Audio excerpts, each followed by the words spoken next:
Hello, everybody, and welcome into the Two for Talking podcast. I'm your host, Corey Tusick. We've got Joe Bartnick, comedian extraordinaire, alongside. You can check him out at the Pittsburgh Improv on July 10th. And also, if you're up in Boston, you can check him out at the Boston Comedy Studio on August 23rd. And then also, we've got Josh Yohe with The Athletic. You can read all his work there, but you can also read his piece about Kyle Dubas's free agency plans. And guys, that's kind of where I want to start with this. Josh, it seemed, all of a sudden you tweet out, Kyle Dubas talked to me and told me his free agency plans. And I think the Athletics website traffic had to get pretty heavy real quick. Yes and no. The only problem with that was it was Friday at 5:00, which is the ultimate Friday news dump time. But yes, it still garnered some interest. And really what it comes down to, and good evening, gentlemen, Joe's in Philadelphia and enemy territory. Always good to know.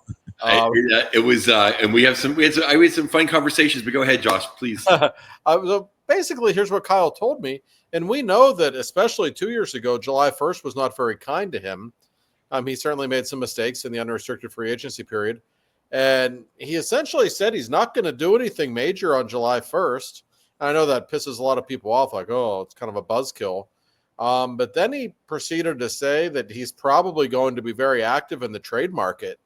And this isn't like a new thing. He's mentioned this before, but he got a little more specific. He specifically said, there are teams out there that have been basically building for a while and they're looking to take a jump.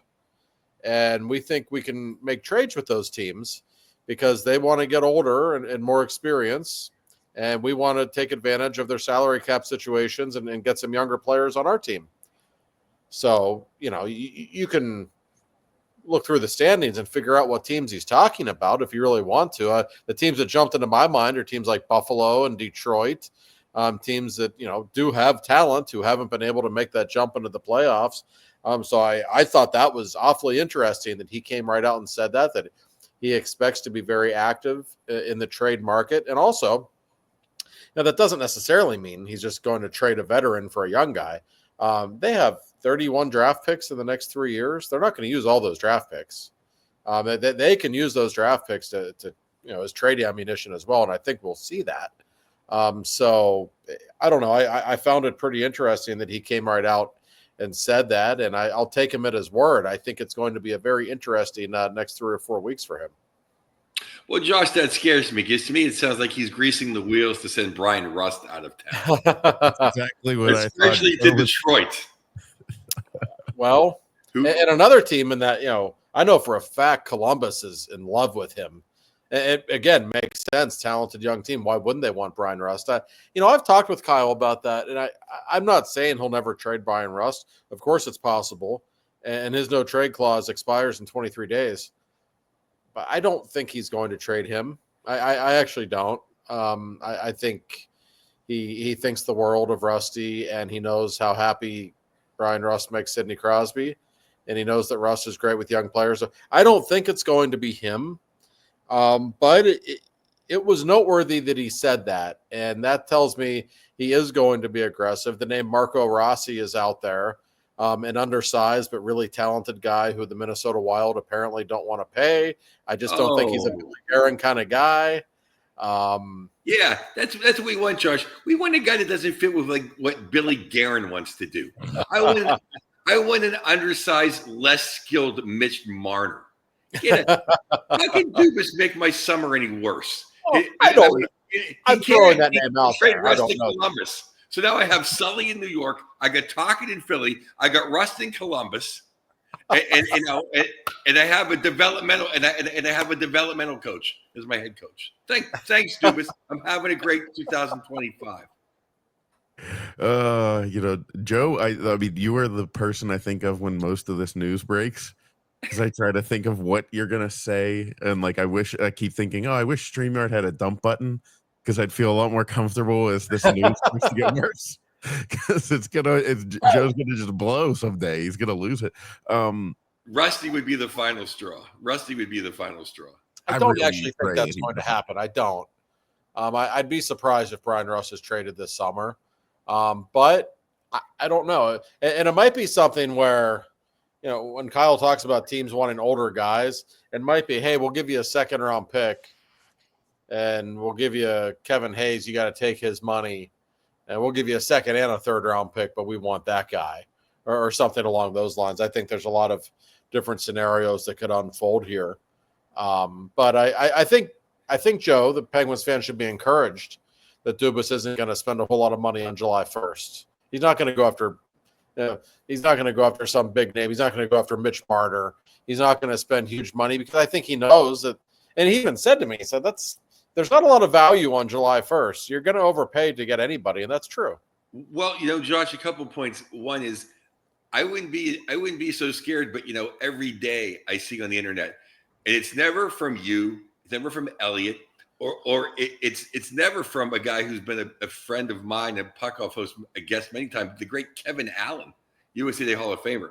So it's always some aggregate that's like Detroit Red Wings interested in Brian Rust. That's because he's from, I guess they just put together, he's from Michigan. That's where he wants to go. So that's why my ire is always up, or I'm always scared when it comes to Michigan. But, Kyle shouldn't spend any money on July 1st because there's nothing out there other than Mr. Bennett. And Bennett's not going to come to Pittsburgh. If he goes anywhere, he's not coming to Pittsburgh. He wants to play for a winner. He doesn't want to play for a team on a 5-year plan. And we'll talk about the final later, of course, but I don't think Florida's going to let him get away. I'd be surprised. I think they'll spend whatever it takes to keep that guy. And the money they handed, the money at the Avalanche, did they actually watch Brock Nelson when they had him? $7 million for Brock. I please, everyone's saying Gino makes too much money. Look at Brock Nelson this year.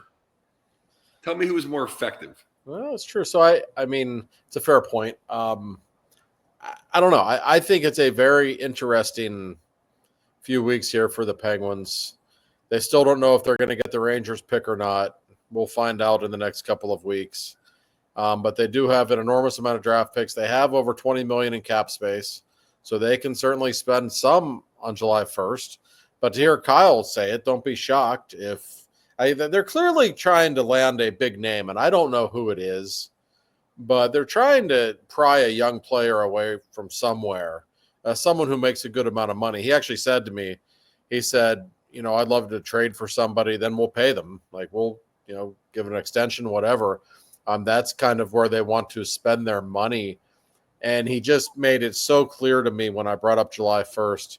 It's not that he's against signing people on July 1st. He just doesn't want more players in their 30s on this roster. That's basically what he said. Yeah. Josh, yeah. I'm not going to say I watch a ton of Wild games, but I watch a few. I watch more than most people, probably, Penguin fans. Marco Rossi has never jumped off the screen to me. Like, that's the guy we're shooting for? I don't know if it is, Joe. I mean, it might not be. Yeah. I mean, that's been rumored, right? What? But I mean, you are the guy. I mean, what about Nice? You're starting the rumor, but I mean, there's only a couple of people that really have the inside information. So, and I have not heard. There's not been one person in the organization that has told me Marco Rossi. Okay. I know there are other people have linked the Penguins that maybe, I don't know. I mean, he is a young, talented guy, which is, what they're talking about, young, talented guys, right? He is undersized, no question, and he would fit right in that regard. But Dubas has, also made it clear to me that he wants this team to get bigger and tougher. Right. That's a concern of his. Yeah, I mean, that's why undersized. The first thing I hear is even wherever you bury undersized in the paragraph, I'm gonna see it. Wherever undersized is, it's gonna be like undersized. The one name that I've seen linked to the Penguins, which it maybe clogs up the blue line, but it also makes me think, well, maybe he's going to move somebody, which please, dear God, move somebody, is Haig in Vegas. I think he'd be perfect for us. I don't know if you've heard that, Josh. Yeah, I mean, I know that name is out there, and they could certainly use somebody like him. And I think the majority of moves that we see this offseason, whether it be in free agency or on the trade market, I really think it's very clear that Dubas is going to be focused on the blue line. He knows how bad his blue line is. And even though they have a lot of prospects that they really like, Brunick and Pianiemi, Harding, Pickering, like these guys are all young. Most of them won't be on the team next year. So in the short term, he clearly wants to revamp his blue line. will Erik Karlsson be traded? That's a question that I get constantly on my Q&As. I think if there's a team willing to take him, they'll talk. I think his act is, wore pretty thin pretty quickly in Pittsburgh. I don't think I'm breaking news by saying that. But the problem is, as bad as Karlsson has been in Pittsburgh, he still eats up 25 minutes a night. Like, who are you going to get to play those minutes if you trade him? So they clearly have to bring in some NHL people. And Haig's an interesting guy and somebody that they could use, I think. Now, do you have any I know I'm trying to ask a question that you don't have an answer to, but it's like, if you could read Kyle Dubas's mind and what type of player he wants when he's trying to pry someone away. Because I think immediately, Joe, you mentioned the Wild. I think, how could we get somebody like a Kirill Kaprizov? How could we get I don't know, Matthew Nyes. You mentioned that, Joe, before too, float an offer sheet.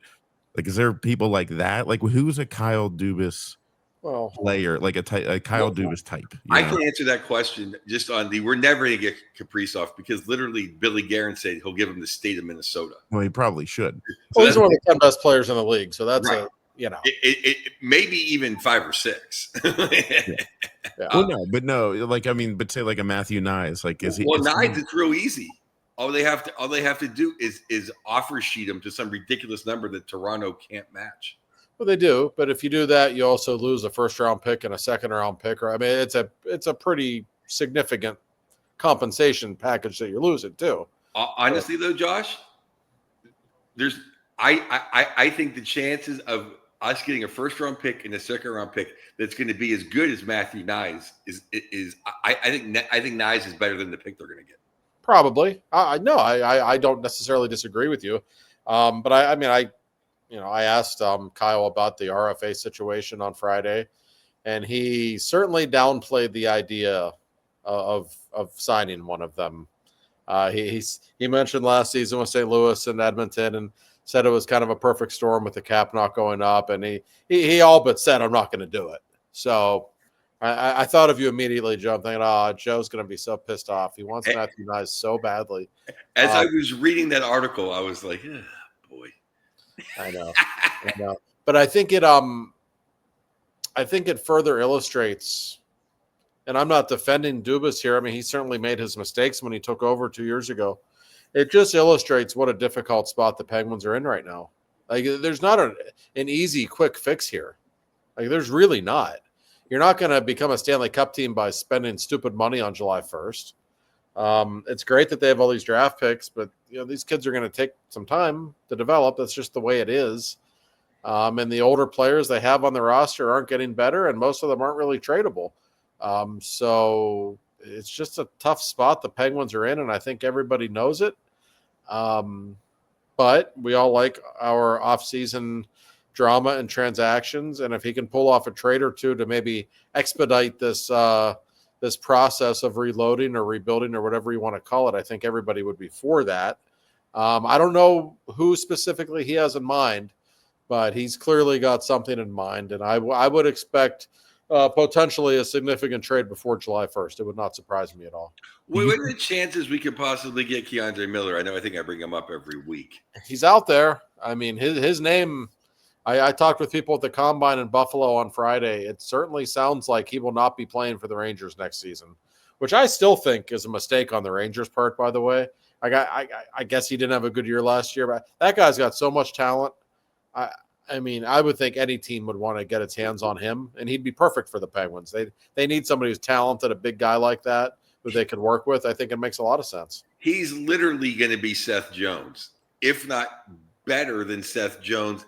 Maybe not a better player, but a longer lasting with the team, because Seth Jones, he kind of burned 3 or 4 of his good years in Chicago. Right. No, he may. I mean, he every time I watch Miller play, he plays really well against the Penguins always.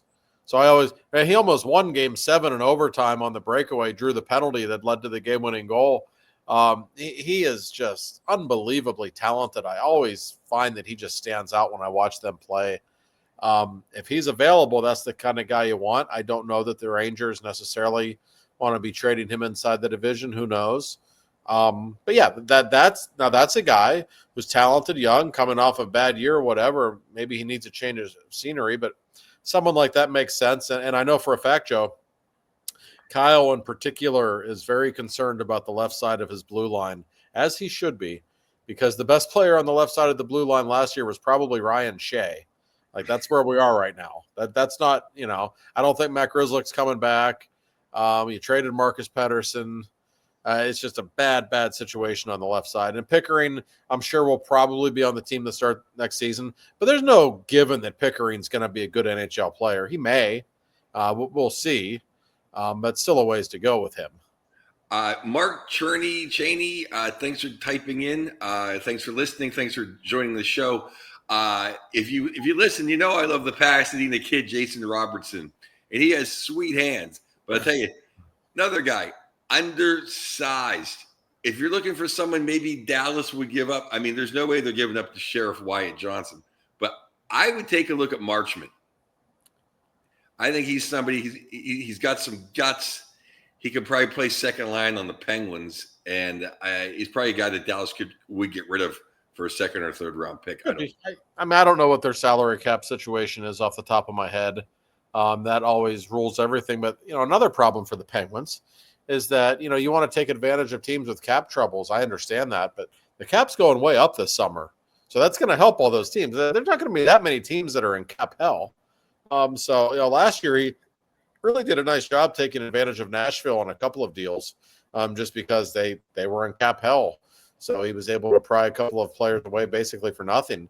I don't know if that's going to be the case this season, just because of the cap going considerably up, even more than people expected. Well, it just made me think of the Stars. I was trying to think of someone. I just like the way Marchment plays. I think he has some toughness. He can get under forecheck. He's exactly the kind of guy we need. Because I would love to have Wyatt Johnson. They're not going to give us Wyatt Johnson or Rupe Hintz. So I'm just looking at guys. I'll tell you what, though. I'll take any of the bottom pair defensemen they have can play for us any day. Those big dudes. I will tell you that. Yeah, I mean, go ahead, Corey. No, I was gonna say, do you think Dubas is going to be hesitant to try and pull a big trade because of the last one where we're like, Erik Karlsson might expedite the process, and it's done the complete opposite of expedite the process. A GM, I guess by nature isn't going to be hesitant and gun shy, but we're used to GM JR, who was the opposite of gun shy. He just walked in and lit up everything. So I don't know. I mean, I don't know Dubas's style. I don't know his personality, and I don't know how burned he feels by that Erik Karlsson deal. I don't think he'll be gun shy at all. In fact, I think he has a lot of Jim Rutherford in him. I think he likes to wheel and deal. I think he is a bit of a home run hitter, a big swinger. I mean, Jim Rutherford's in the Hall of Fame, and rightfully so, but Jim made a lot of shitty trades in his life too. Like, that's just how Jim was. He was a home run hitter, strike out a lot. That's just the way it is. No, I get the sense that Kyle is itching to do something. I don't think he wants to have a stagnant summer where you're basically bringing the same team back and just bringing in a bunch of draft picks this summer for prospect camp and then, telling them you'll see them in a year. Like, I don't think he wants that. I believe him when he says he feels some urgency to try to get some real talent in here that's ready to play right now. So what does he do? Well, he has a wealth of draft picks now, and those are a real currency. There are teams that really want those. So you can use some of those draft picks to trade for people, yes, but you have to be careful. You can get yourself in trouble by trading first, second, third round picks. I mean, ideally, you still want to use those picks and develop a really great system in the next couple of years and have something for the future. So it's a fine line that he's in, but I think Dubas feels pressure. Fact is, he's been here 2 years. They haven't made the playoffs. Sid's not happy about it. They had, a lot of empty seats this season too. That's something from a business standpoint you have to consider. This is a spoiled fan base, a fan base that expects to be entertained and to win. A lot of empty seats this past season. He's aware of that. So like I always say about Dubas, he makes a lot of money. He's wealthy for life. He's well compensated. Good for him. but I wouldn't necessarily want his job right now. There's not like an easy, quick fix to the plight the Penguins are in right now. Well, I was talking to Staggy, and best wishes to Paul Steiger. He fell off his bike this week. He told you about that too. I know. Well, yeah. Well, and I said, what happened, Staggy, when you heard who the coach was? Did you fall off your bike? Staggy's going to live forever. He's fine. Yeah, no, he's a little dinged up, but Staggy's right back. He's a wily veteran. He's not going to miss. He's not going to miss. But I was just telling Stags, and I actually had to go to my show at Zany's. It's like the only thing I like more than doing stand-up comedy is talking hockey with Stag. But I was like, that's the thing. I just want to be relevant. I don't know if I don't have a loser mentality, but I've seen 5 cups. Like, if I don't see another one, okay. I don't want to wait for this Mount Olympus. Like, we're going to suck for 10 years because we're going to build up to something. I'd rather just make the playoffs. And if we lose in the first round, at least you saw the playoffs this year. There's nothing like playoff hockey. Not even Rod Brindamore can make it that unexciting. Yeah. Well, and you guys remember we went on like a 2-year drought in the late 90s where we didn't get out of the first round. And then we beat New Jersey in 99. And it was like, I felt like we advanced to the Stanley Cup Final. Like, it was like, oh my God, it's the second round of the playoffs and we're still playing, like it's fun. Well, it's like I've said forever, making the playoffs is a big deal when you don't. And everyone got so used to making it was like our birthright. Oh, we always make fun. Oh, we're in the playoffs. Oh, we're going to play in the first round. It's like, yeah, I remember when we never made the playoffs. So I never took it for granted. And and they're going to have a parade when we make it again in 2039. No, it's a philosophical thing, I guess. And I remember after Mario retired the first time, those Yager years when late 90s, that you knew they weren't going to win a cup. They weren't a cup team, and you knew it. But there was something to be said for still making the playoffs, and I agree with that. You could look at it so many different ways, and I think for a lot of Penguins fans who don't agree with that, I actually think it's a Pittsburgh thing, and the Steelers have really added to it. Just how many years now have the Steelers made the playoffs, but you knew damn well they weren't going anywhere in the playoffs, and I think maybe people got sick of that. I don't know. I think sometimes that bleeds into the Penguins' opinion. Sometimes there is something to be said for making the playoffs. I just sometimes I get confused as to what the plan is, because Kyle talks about being urgent, right? I want to urgently get back to making us a Stanley Cup contender, which is great. That's great. But, has there really been anything that urgent with the moves that he's made the last couple of years? Or the last year, really? Not really. It's just been acquiring assets. So, I don't know. I think we'll learn a lot this summer about what the short-term future is for this team. But I understand the fan base getting a little frustrated. These are not fun times for the Penguins. Well, the only urgent thing he did was make sure he moved Lars Eller before he could, get into a bidding war for him. that was the only quick move he made. Which was a little odd, yes. Yeah, and Lars was a good soldier, and I'm happy it worked.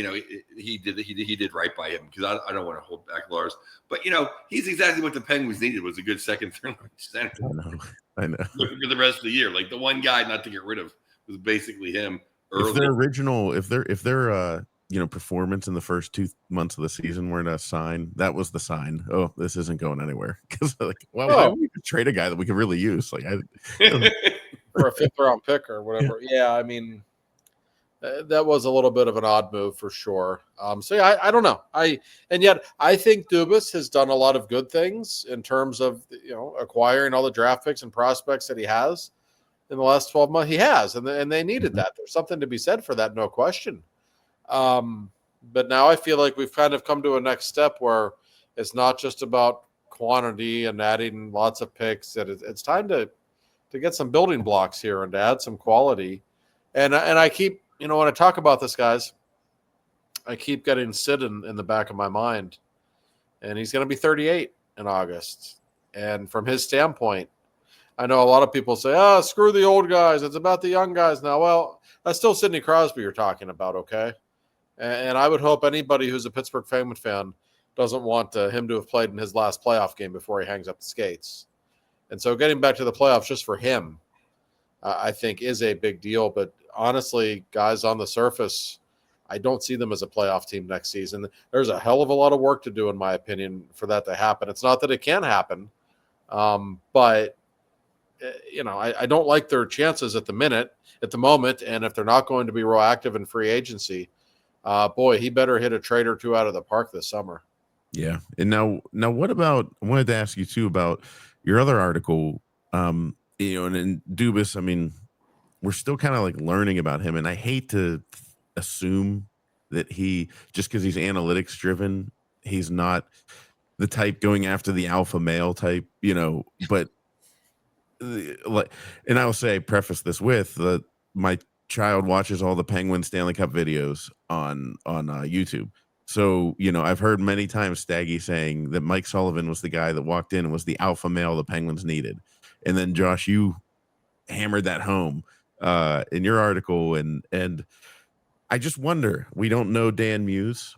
Have you heard anything about him? And, I don't know. I just picture this like sabermetrics type baseball thing where there's going to be a bunch of analytics geeks sitting there and going like, oh, well, if we get the Corsi 4 in our advantage, we're going to be fine. Like, it just worries me a little bit. And please tell me that what you've heard from about Dan Muse is that he wants to go in and kick some ass.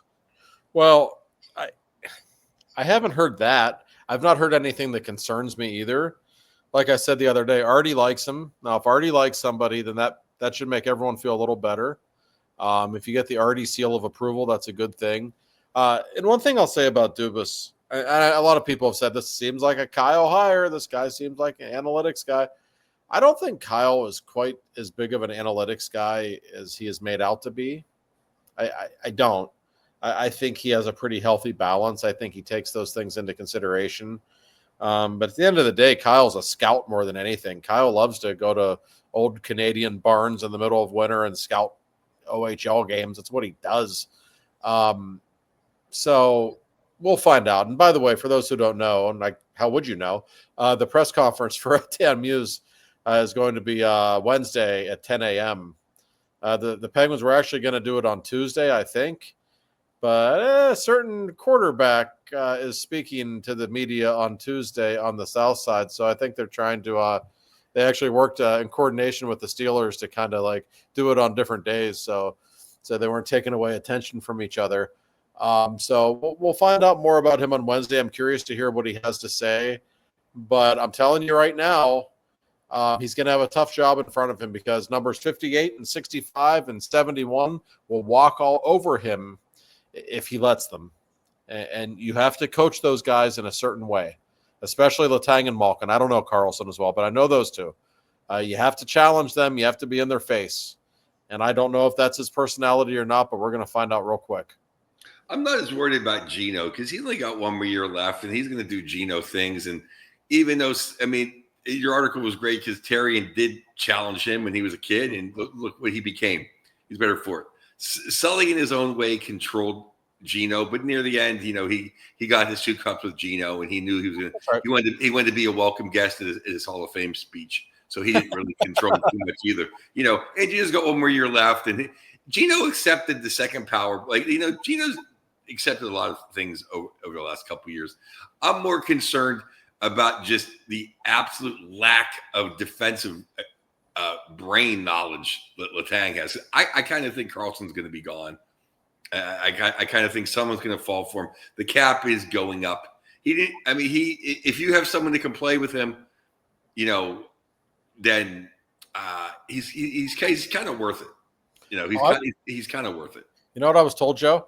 I was told by a couple of people that Carlson looked so good at the Four Nations, and he did, that got the attention of a lot of people around the league. It's like, man, this guy can still play. Maybe what's going on in Pittsburgh and their system, whatever, isn't right for him. But, there were people who saw that said, yeah, we might take a shot with him. So I would not be at all surprised if Erik Karlsson is dealt. Yeah, because, let's face it. The Penguins are a 1.5 line team. If Karlsson played, I know this is asking big, but let's say Karlsson played on Florida with Kulikov, which is funny they were traded together, and he's up, and in the fourth line is the third line is the Rat and Lundell, and Esoteric. You don't think he can get down the puck in a good spot? Sure do. And you don't think Kulikov can stay back and cover the net and know how to play it 2-on-1 if he gets pinched? And not have it be Letang with his head up his ass or somebody else? Or you don't think Bobo might make a save when it mattered and not like jarring? Oh, it's like getting a sunburn from the light. It's like Carlson. It was I'm gonna forgive him to Norris, but he was completely exposed on this team because we could not, use his skills to the best of our. We couldn't. Not using the words I want to say, but we're not making the most of his skills. Yeah, no. He could be better suited than a team that has what did we have at one point, Joe? Like 4 forwards that were worthy of playing in the NHL. We had a message from on Twitter /X or whatever it's called. What is Dan Muse's system of choice? Does anyone know yet? What Not kind of really? I can tell you that my friend and colleague Jesse Marshall is going to be writing an article, I think, in the next few days, really breaking down systems that he has used at his coaching stints in the USHL and the college level. I know he's like outside the box. He does some wild shit. Like he'll put 5 forwards on the power play at the same time. He likes doing that. I think Jesse was telling me at some alignment, like he has defensemen take face-off sometimes. I swear to God, like weird stuff. Like he's outside the box. He's pretty innovative. That could be a good thing or a bad thing, I suppose. But I also think that any coach will tailor his system to the players that he has. And systems in the NHL, Carolina is the only system that looks different than anyone else. They all pretty much play the same system otherwise. I know people don't like to hear that. There's nuances, but there's not many differences. But this is a guy that is known for his ability to teach defense. I can tell you that. And boy, if I could think of a franchise that could use that, the Penguins are awfully high on that list. You can only teach the willing, Josh. You can only teach the willing. It's a very good point. I think there's a certain number 58 that I'm so afraid of saying of being critical of Letang just because like my kid and then my nephew are in the hockey world and so's his son in the Pittsburgh area. So like I'm gonna run into him in a lobby at a rink of what the matter? You don't like the way I play hockey? Maybe. I don't know. Don't look at mine and Joe's text, that's for sure. I'm waiting to bring up the podcast next season. I heard this bullshit you say about me. Yeah. Oh yeah. It's that day's coming if he's got some kind of. If he's in the hospital for another extended period of time, he can listen to my 15 years of Letang on podcasts. It looks like a lie detector, like up, down, up, down, up, down, up, down. My love of him in 2009, it all came from that contract.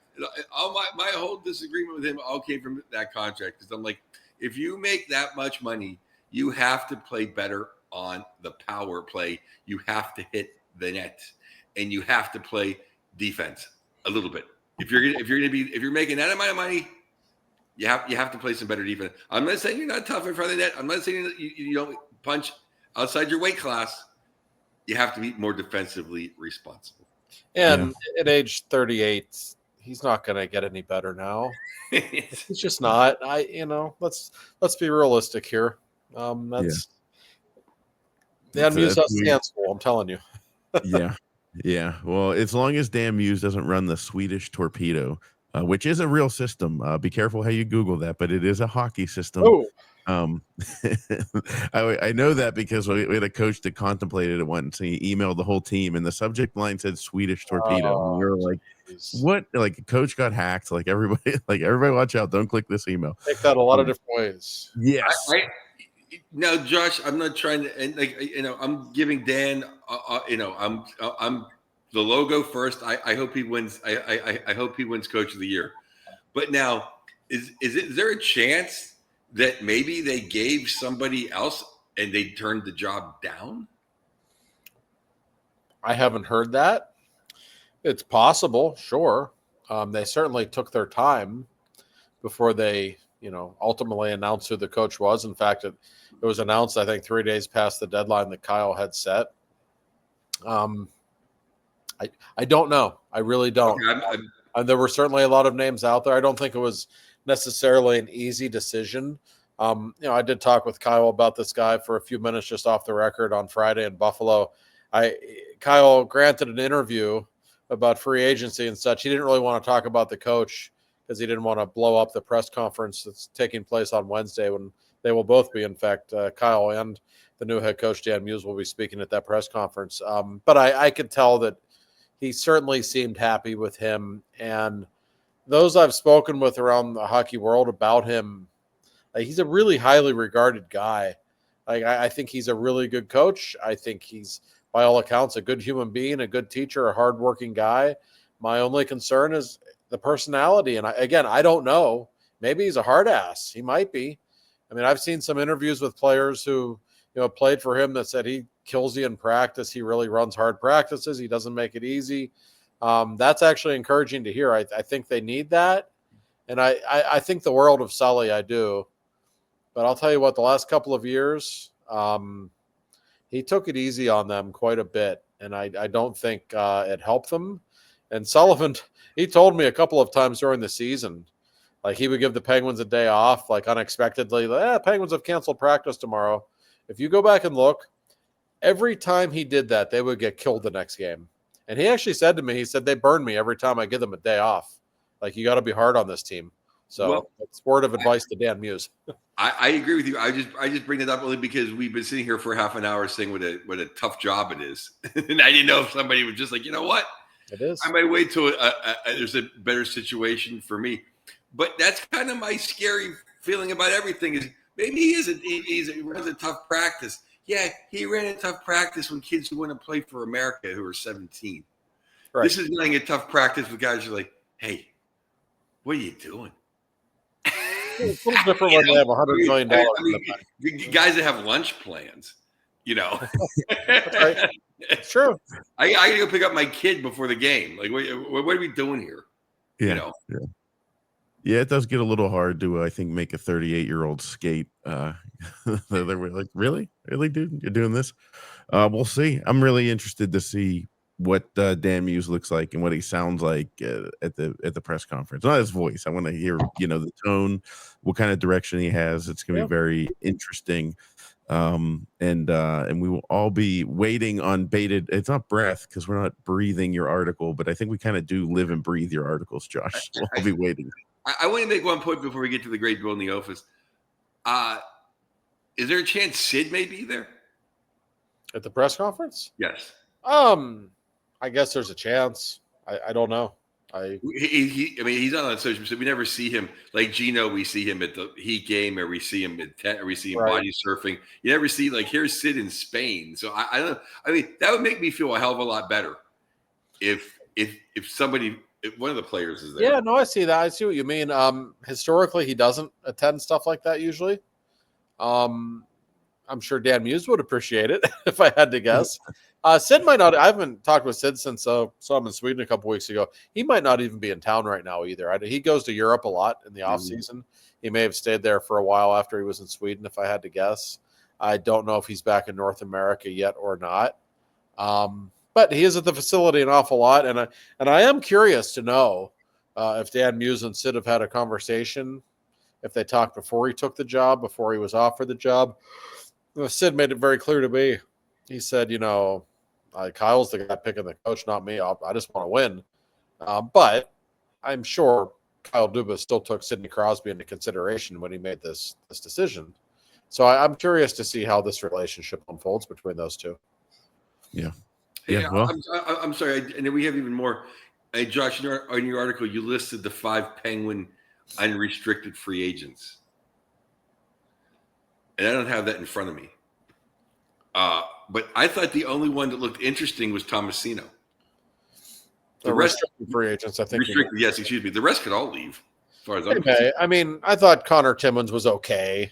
I thought Connor DeWeer was okay. I mean, there's nothing wrong with bringing those guys back if they're going to work cheap. But that's also, you're not going to freak out if, one of those guys walks. I love the rusty nail Connor Dewars. But I just was like, yeah, we're trying to turn things over. Right. Yeah, you're not going to make or break things with those guys anyway. So if you get them cheap, fine. I was kind of led to believe by Dubas that he's going to keep some of those guys, but he's not going to keep all of them. That was certainly my sense. Yeah, I think that's a good. Like you said, Joe, we need a little turnover here. Let's get some new blood. But Dubas played great for us.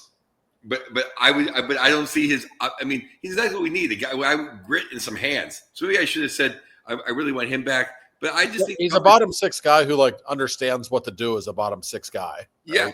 Yeah. But I just see Tom Messina's upside and maybe a different coach give him a little more little more playing time. Well, he's got talent. He's somebody you'd take a chance on if he wants to work cheap for sure. Yeah. Well, I'll work cheap for the Penguins. I'll go out there on the fourth line. I'll go right into the goaltender. You put me and Joe on the wing. Get Artie out there. I think the three of us would certainly bloody some people up. We're going to talk about coming up. We're going to talk about the Stanley Cup Finals. I mean, it has been absolutely incredible. As far as non-Penguin Stanley Cup Finals go, it's been some of the most enthralling that I've been able to remember in recent history. And we'll talk about some other ones that were interesting over the years. But before we get into the Stanley Cup Final, Josh, you have some words from Mr. Bill Neofus, don't you? The great Bill Neofus, the man who runs Neofus Insurance. I spoke with our great sponsor today, in fact, and he was contemplating going to PNC Park. I was thinking to myself, Joe Bartnick would say, save your money, Bill. Come on, don't make such a decision. I know Bill can afford to go because our friends Randy and Clinton got in for $11 on StubHub. And Skeens was pitching. Wow, that's really disturbing. But Neofus Insurance, our great sponsor. You hear us talk about them every week, and we will continue to do so. They're the best. Give Bill a call or one of his great coworkers. 412-364-3388 is their number. I'll say it one more time. 412-364-3388. If you need insurance of any kind, doesn't matter what it is, they will take care of you. They will do it with a smile and a very genuine one at that. Just quality human beings. They've been in business since 1960.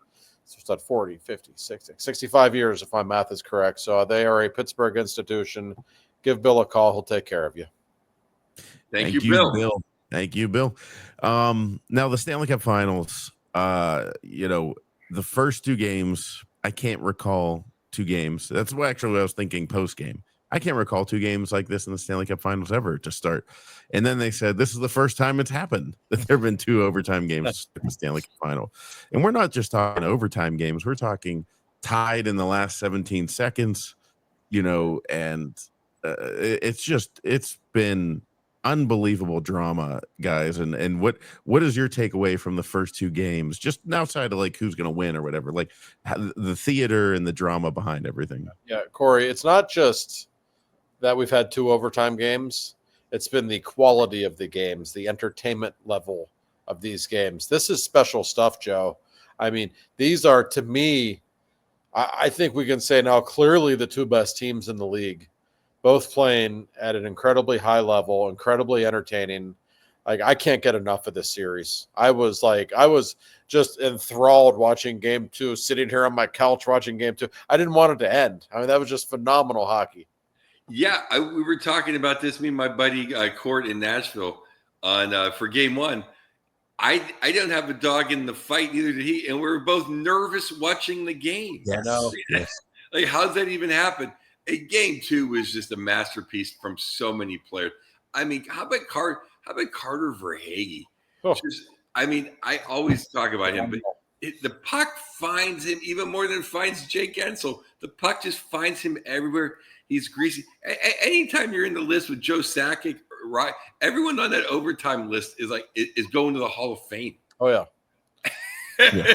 You're right about him, and I thought that this is kind of stating the obvious, but the game Brad Marchand played the other night, and really the way he's played this whole postseason, Sam Bennett might have something to say, but I mean, he's not that far off from being the Conn Smythe guy right now for Florida. That's how good Marchand has been. And you just knew he was going to score when he was on that breakaway at double overtime. He's just one of those guys. He's not afraid.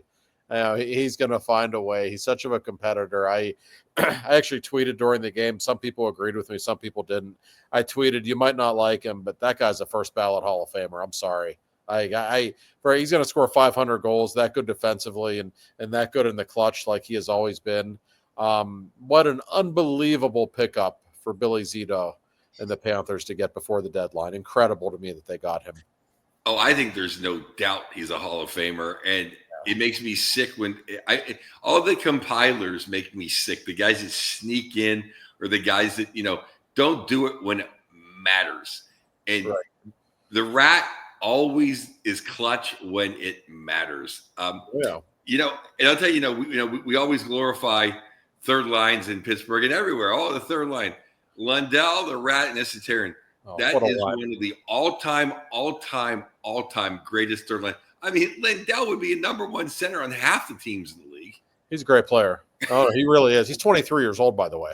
Just a kid. No, I love that line. I know it's technically their third line. I don't even view it as their third line. And it's not their third most effective line. And Florida's in a weird place right now. I think it's becoming really clear that Tkachuk is not healthy. I mean, he's playing with a pretty serious injury. He's not himself. I don't think Reinhardt's feeling good either. He's not been good. I don't know if he's hurt or just not playing well. He doesn't look himself. You're right. Even Barkov has been okay the first two games, not great. So they're not really getting the contributions from their biggest names. And yet, they're still scoring plenty of goals. That's for sure. I'm interested in this, Joe, because I feel like for the most part that Edmonton's been the better team in these two games, the more dominant team. I feel like they have the puck a lot more. I feel like their speed has really given Florida fits. And yet, you can flip that around and say, you're Florida, you still got the split on the road. You've got home ice now. And it's just impossible to kill that team. They just won't die. And even though he gave up 4 goals the other night, I thought Bobrovsky was sensational in that game, Joe. I thought Bobrovsky had about 5 or 6 10-bell saves. Yes. 2 of them. How about that one on Draisaitl? One on Draisaitl, 2 on Bouchard in a row, almost in the same sequence. Yep. That was incredible. And it's really funny because I know that they like Bobrovsky, but they seem to just give all the television crew is painting Skinner up like he's Patrick Waugh, and Skinner has definitely come through in the second periods. Florida has looked great, and that's usually when you can really dominate a bad team because it's the long change and defensive responsibilities. So Skinner has kept them in the game twice in the second period, but in the first and thirds, it's been all Florida. But just getting back, but Bobrovsky, I think, is really. I think Skinner's played well, but I think Bobrovsky's kind of outplayed him in a way. I mean, he's just the quality of the saves he's had to make. That great Florida defensive juggernaut has not really held up that well against Edmonton. McDavid and Draisaitl, they're doing their thing. I mean, they really are. They are so hard to stop. I'm fascinated by the series in so many different ways. I think it's the best first 2 games we've ever seen of a Stanley Cup Final. I don't recall anything like this. These 2 games have been an event. I mean, the quality of hockey is that great. So what happens? Because Edmonton has a way of wearing teams down with its skating. You just get sick of chasing them and you run out of gas. Florida has a way of wearing teams down in a completely different way. They just come at you in waves. They beat you up. They grind you down throughout a series. So who's going to win that war? I don't have the answer. I don't know that anybody does. I just know that I can't wait for 8 o'clock tomorrow night to roll around so we can watch it again because this just feels like a special 7-game series that we're watching. Well, I will say this, that I think that Gustav Forsling has played tremendous. Oh, how about the play he made in overtime when he was on his belly? And I forget, it was McDavid or Draisaitl, I think maybe. Or Kane, that's right. I mean, that might have been the game right there if he doesn't. Oh, absolutely. Yeah. He's phenomenal. Some of the other guys have been out of place. So Kudlikov's played pretty good, but I think Seth Jones he's played pretty good, but he's been out of place a few times. I'll say another one. I think Ekblad's banged up too. I don't think he's 100%. That's a concern for Florida. They definitely have some people that are starting to get beaten up a little bit. But one thing that helps You got the 2 days off before game 3, and then there's another 2 days off before game 4 on Thursday. So that actually might help the Panthers a little bit. I always say that when you win a game in overtime, if it's over one period, if it's second and third, it feels like you won 2 games. And if you lose, it feels like you lost 2 games. That is a big loss for Edmonton. But I think game 4, as it always is going to be very pivotal because then there's only 1 day rest before game 5 back in Edmonton. That's a good point. Now you're right, Joe. I remember the Peter Nedved 4 overtime game. You knew the Penguins weren't going to lose again in that series, and the Keith Primeau 5 overtime game against the Penguins. You knew the Flyers weren't going to lose again after winning that game. The momentum that those games have, that it's a little different. Although in this series, since they both went to overtime, and now there's a big break before game 3, I don't know if there is any momentum really going into game 3. I just think it's a best-of-5 series now, and now it's Florida that has the home ice. Yeah, it was like all Florida had to do was win one of those 2. And I said, if they lose game 1, no one is more prepared and veteran laden to not be worried about losing a game 1. But I also said, I don't know if it was on this show or I think it's just to people I know, we're going to know, it was so close. I said, we're going to know everything after the first 10 minutes of game 1. Because if the Oilers look like the JV, like Carolina did, like Toronto did with everybody except Nyes. Like Tampa did. Then, and just physically, just kids, then it's over. But if they look up to the challenge, which they have, then I think Jesus and Leon are going to pull a miracle out. They might. I will say this: Edmonton does not look intimidated at all. No, and Florida likes to intimidate you. And Carolina looked intimidated to me. Like when they started throwing cheap shots and running around, like you could tell Florida was in their heads already. I don't think they're in Edmonton's head. I really don't. I think Florida just isn't going to win any psychological games with them. They just have to flat out beat them, and maybe they will. But boy, they got their hands full because Edmonton is, especially in that building, man. It's just it felt like in game 2, it felt like Edmonton was going to win that game in overtime, didn't it? And when Florida finally won, I was like, man, that's pretty impressive because I didn't think Florida was going to win that game. It did. Well, there's a big difference with in Edmonton and Florida. The big difference is Evander Kane, because everyone else that has played, Kachuk and Bennett and Ekblad, they can fight light heavyweights. Mm-hmm. Other than Gadovich, they don't fight heavyweights. Right. Gadovich big, and he's a 4th liner on Florida. He's the only guy that's going to be able to go toe-to-toe with Kane.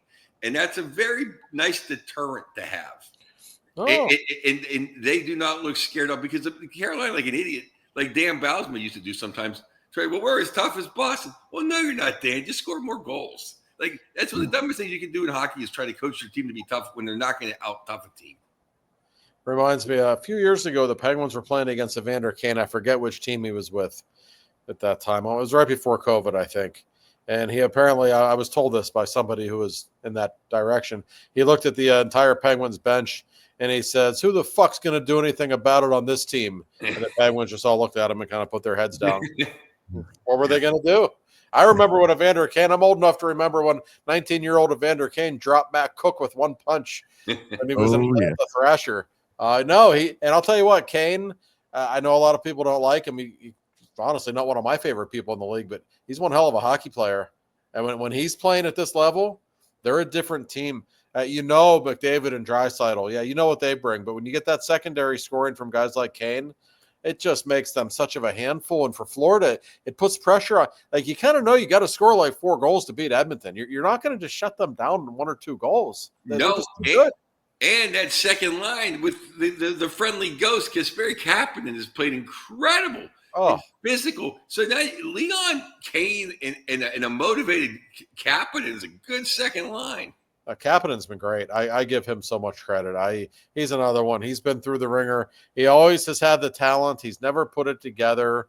Always just he's just kind of a different bird, that guy. That's the best way I could describe him. But he looks really motivated and locked in. He looks like a threat every time he's on the ice, doesn't he? He almost won the game in overtime, and he's had maybe 5 big hits in these playoffs. That's It's more than his whole last 5 years of his career. I know. Where was this guy in Pittsburgh? Jeez. Or Toronto or St. Louis or wherever else he played. And wherever any other place he's been. It's never piled up for him. And No. Josh, you kind of mentioned it, and I felt this way, like when you're watching that, even though Bob made that fantastic save on Draisaitl with about a minute to go, when McDavid came off the wall and did the fake, is he going to shoot? Is he going to pass? What are you going to do? Bob makes that great save, and even then, I'm like, it just felt like Edmonton was going to win. It felt like they were going to tie the game, and then they tie it, and you're like, man, this feels like they're going to win, and man, they're going to be up 2-0, and it feels like Edmonton's going to win the Stanley Cup, and they're going to finally do it, and then boom, they don't, and it's like nothing I've seen with the Florida Panthers, because like we've talked about many times this postseason, the third time through is definitely the hardest, and I can't believe that this team is that difficult to kill. Like there's just cockroaches. No, and any other team in that situation, Corey, like you're in Edmonton, I thought Florida sat back way too much in the third period. Like they were hanging on for dear life, and then you give up the game tying goal with 20 seconds left or whatever it was. I think any other team in the league in that situation gives up a goal to Edmonton in the first 5 minutes in overtime, and that's it. That's what it felt like was going to happen. But Florida, they just have a way about them. We talk about their physical toughness a lot, and boy, they have it. But to me, it's their mental toughness that really sets them apart. They don't get rattled by anything, and they just have a composure about them. And it just, I think you give Paul Maurice credit for that, but I also just think it's their best players, quite honestly. Markov doesn't get rattled. No, hell no. He really doesn't. And Kachuk doesn't get rattled, and Marchand's been through the wars. Like these guys, they've seen it all. And if you go back to last year, I mean, how many teams would have been rattled? You're up 3-0 in the final, then you lose 3 straight, and McDavid's steamrolling you. How many teams would have had the guts to get their shit together and win Game 7? Not many, but those guys did. Well, 2 years ago, when they went to the finals and lost, they had so many overtime games. Like that team as a whole has just been battle tested through everything. That's right. Well, they were Marchand had a breakaway, I think, in Game 5 against them. Boston was up 3-1, and he didn't score on the breakaway. They go to overtime, and then they come back from 3-1, and in the Game 7 against Boston, weren't they down? They tied it with like 50 seconds left. I think so. That sounds right. Yeah, they're just a resilient bunch. And no, they really are. So I don't know. I've had a lot of people ask me who's going to win the series. Like, I have no freaking idea. I truly don't. I picked Florida in 7. I kind of think Edmonton was the better team in the first 2 games slightly. Like I thought they carried the play a little more than I was expecting that they would. But, Florida knows how to adjust in a series. They're still going to have to beat Florida 3 more times. I don't know. I think it's a great thing for hockey, though, guys. I really do. If there's any like casual fans out there who don't really care about hockey, if they're tuning into these games, the NHL is making some fans. I'm telling you, because just the theatrical nature of these games, the entertainment level, the speed that these games are being played at. Man, this is a different kind of series. Oh yeah, I was at my godson's graduation party, and that's what anyone's talking about is the finals. And I'm in Philly, and I guess the Phillies are really good, and the Eagles just won the Super Bowl, and the Flyers are the Flyers. They haven't done anything, and and everyone's just talking about the hockey. It's great. No, I mean and I know it's a small market Canadian team and a Southern market, so a lot of people think that's bad for the league. I don't think this is bad for the league at all. This series, no, I really don't. You have a dynasty versus 2 of the greatest players ever to play the game. Right. Yeah, exactly. So how can that be a bad thing? This, you're in the wrong business. If the marketing team can't sell this. Right. And we've barely talked about McDavid, by the way, who has been absolutely spectacular in these, especially in Game 2. The pass he made, everything that he did on the first period goal, the feed to Draisaitl, that was off the charts. I mean, no one else in the world can do what he did there. And Draisaitl's playing out of his mind too. So it really does not get much better than what we're watching right now. If I'm Evan Bouchard, I would just go on LTIR every year at the beginning of the year and just show up at the playoffs. Because last year at this time, I'm like, this guy's up for going to be up for Norris next year. This guy's one of the three. He's like, he's not Cale Makar, but he's maybe the second best defenseman. Then he disappears the whole regular season. What happened to him? Now he's back to playing incredible hockey. He's even playing defense. I will say this though. Imagine what Paul Coffey or Gonchar or Lidstrom would how many points they'd have. Because whenever Jesus swings around and backs everybody up, he's not even from the ladies' tees. He's playing miniature golf. He's so close. No, he is. And you knew after game one or during game one, you knew when they got the power play in overtime, it was over. Yeah. You cannot give that team power plays. That's one thing. We've had a lot of penalties called in these first two games. That's not the Florida's advantage. I really think it's better for Florida's to play 5-on-5 and keep that power play off the ice. The announcers even said that to let just don't even try to intimidate because you don't want to go 4-on-4. No, God, that's almost as bad. Yeah, right. I mean, and that's really as people who know me know. I call that Flyer BS hockey because they knew they could never beat the Penguins 5-on-5. So they'll take 3 dumb penalties. Hopefully they can kill them off, and then they know they'll get their power play because of just the way the way the league calls the games. You're absolutely right though about that hook on Jesus though. This is the playoffs. That final hook in the third. That's a terrible call. Yeah, I thought so too. So I don't know. I am eagerly anticipating Game 3. If I had to guess, I bet you they split these 2 games in Florida. It really wouldn't shock me, and that's okay. Let's get at least 6 games out of this. I think if you're a hockey fan, you should really want that. But I truly have no idea who is going to win this series. Absolutely none. I don't either, and I want as many games as possible, and I do think they'll split. And then if it's Game 7 in Canada, I want to be right. I picked Florida, but I do not want that to happen to Jesus. Like I would feel horrible for him. Like just witness losing Florida, Jesus. The other thing though that Staggy brought up to me was, and I could have thought about it myself, but I didn't. So I'm gonna give Paul props. We're tied right now as the non-original 6 teams with the most cups. So I kind of hate to lose that actually. That's true. The Oilers go for 5, yeah. Yeah, so Jesus, go to Toronto. Or Pittsburgh, even better. Well, you mentioned the marketing department of the NHL. If there's any marketing department that can screw this up, it would be the NHL marketing department. Yeah. Not the people that work, and do the actual work and the graphics and the spots. It's the higher ups that sit there and go, you know what? Let's not really put a light on Sidney Crosby. Let's let the Flyers be Darian Hatcher knock his teeth out and let them, piss him off and ruin him. Let's make Sidney Crosby's first ever game in New Jersey. Yeah, God, That's so many. Up 20 years later, come on. Speaking of Hatcher, though, I got to say this: that I was proven right by some of my favorite people, and we've argued for years. And I said, you know what the biggest problem the Flyers was they put their faith in Claude Giroux. And he's just not a winner. He's not a leader. He gets cheap points. He's a power play penalty kill expert. He's not a guy that's going to lead your franchise. And I had 6 to 10 Flyer fans here all agree with me. Yeah. Doesn't it feel good to be vindicated in that moment?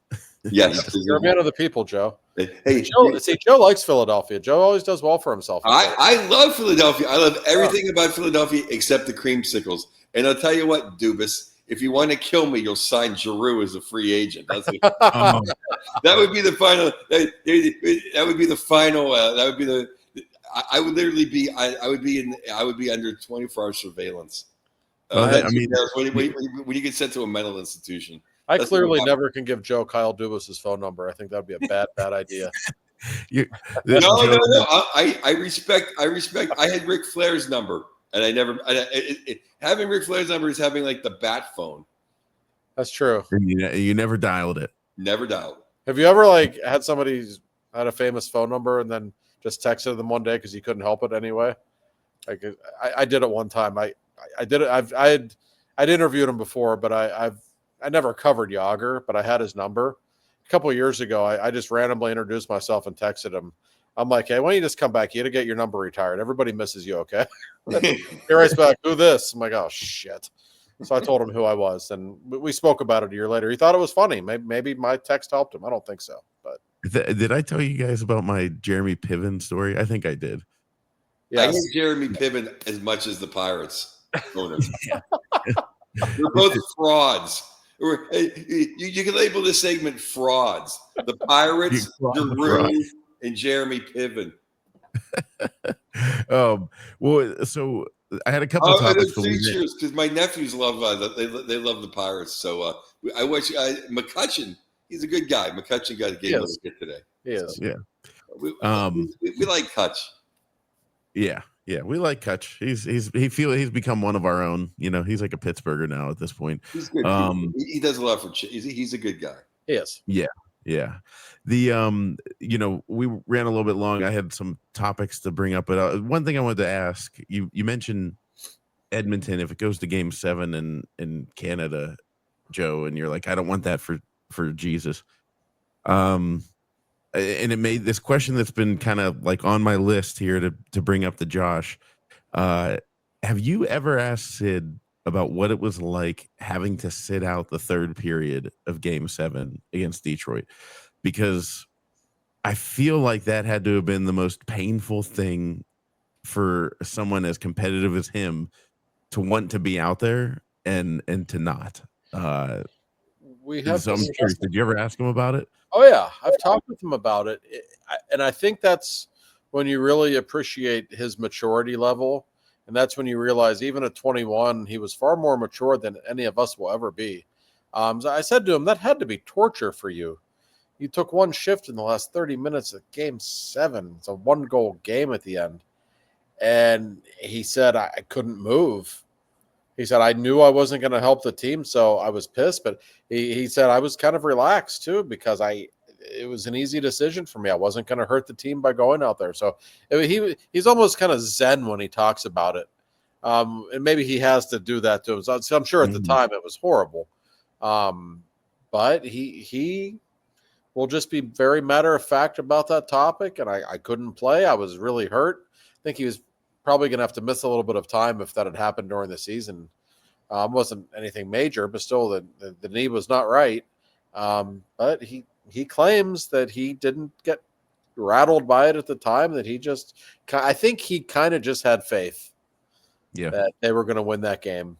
And Jordan Stahl and Geno Malkin played the games of their lives, and they found a way. Yeah. It's just always, I wondered, thinking about that with McDavid and everything. Like as a kid, we forget about that all the time, I look back at the 2016 Stanley Cup, and I remember him being out there blocking the shot to set up Hornquist for the empty netter to seal it. And I'm like, okay, he got his moment, because it bothered me a little bit. I don't know if it bothered you guys, but it bothered me a little bit that he wasn't the one on the ice, icing it in Game 7. I mean, it was Fleury's moment, and that's what it ended up being. But I remember Stahl taking that face off, thinking to myself, boy, I'd love this to be Sid right now. Like, I'd love him to be the one to close it out. So, yeah, and Stahlsy lost that one clean, which made things a little interesting at the end. Yeah, I remember. I think I said in my family room, I was like, win this face off to the corner and you win the Stanley Cup.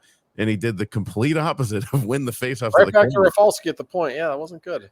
No, but Joe, you've told the story before about when you were watching it or listening. You were listening, right? Yeah, I was backstage at the Speckle Theater in San Diego. I watched the first two periods and had to listen to the period 3 before the show.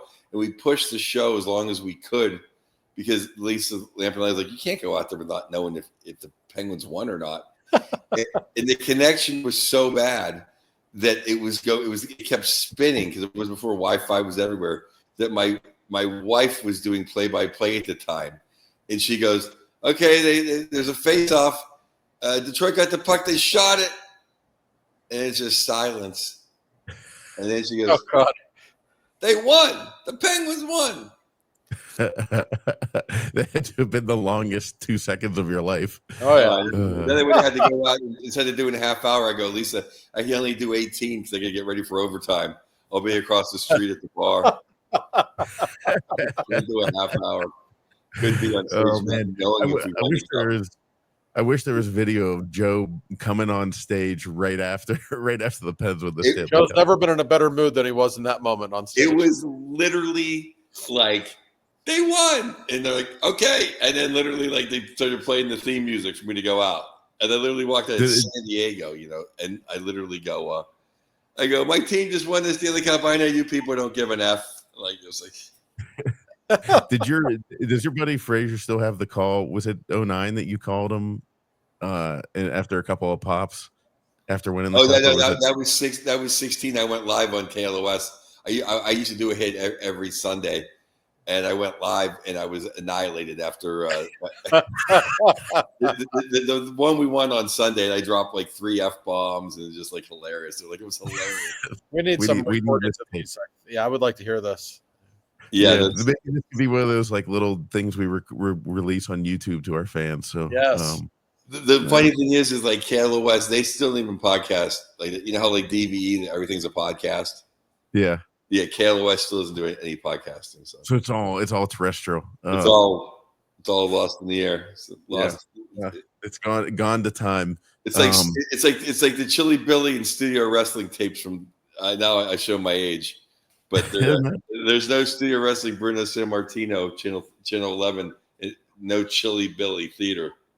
When I was a little kid, me and my cousins I'd fall asleep in 3 seconds. We'd try to stay up and watch Chili Billy would do like Dracula. Bill Cardill, he lived until like this year. Legendary Pittsburgh. Yeah. Oh yeah. Chili Billy. But they all rode over those, with like, when the tapes were gone. Yeah, it's like the equivalent of your wife taping over the Super Bowl, or you taping over your wedding with the Super Bowl. But yeah, well, I mean, guys, it's been a fantastic series so far. We're gonna have before next week 3 more games. I don't think the series will be wrapped up by then. So we'll see. But is there a chance we might be able to do a live viewing party? Yeah, maybe we might have to discuss this. Yeah. Let's find a day that works and let's watch the game. Let's go meet our fans.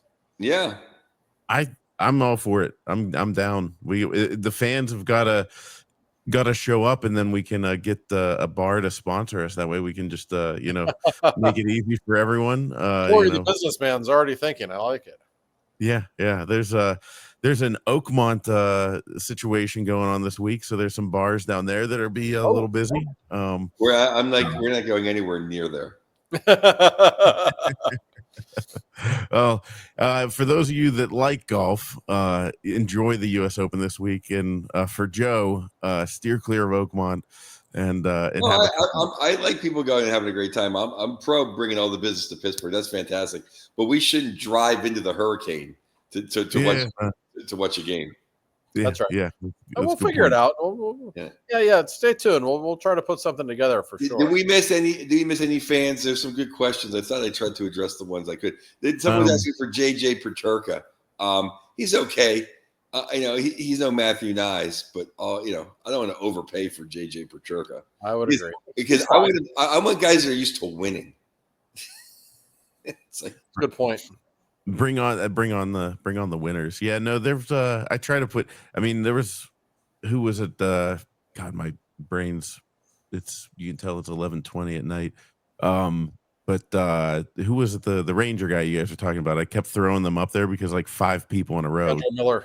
Yeah, all everybody was asking. Then Peterka. But if you follow us on Twitter or wherever, tag us all and tell us and tag the establishment that you want us to go to. Yeah, that would maybe give them a little tap on the shoulder that hey, we should do something here. But I'm all for it. We want to get out with the people more. We want to hear more Josh Yohe stories. they can't maybe be on the air. When the cameras aren't on, like I tell some really inappropriate stories about athletes and such. So I have no filter at all. So I'm happy to do that. I'm a big mouth. As evidenced by the story that you told Mark Cabali, who then retold the story on this podcast. And we love that about you, Josh. You're just wide open. You're an open book. Well, you only live once. When you have good stories, why keep them to yourself? Hey, and if you're Joe, you can turn it into a living. So that's that's right. That's right. Yeah, that's all I do. I got tons of stories, but I got to run, fellas. But yeah. Hey, well, this was great, everybody. Enjoy the games, and we will talk to you next week.